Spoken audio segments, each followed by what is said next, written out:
Ei, Tiago, tô passando dinheiro. Né? Né?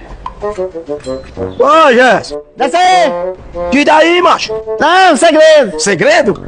Ah, isso é segredo. Vamos chegar aí!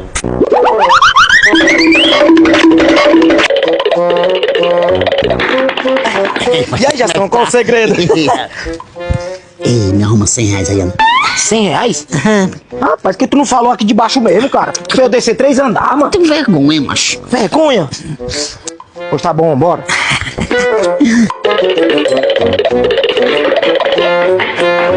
Ah, tamo quase na metade, viu?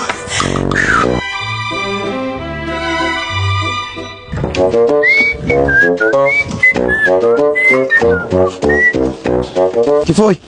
Cadê os 100 reais? Que 100 reais? Que eu te pedi, rapaz, emprestado. Eu não tenho 100 reais não, macho. Já que tu me disse que não tinha lá embaixo. Eu tava com vergonha.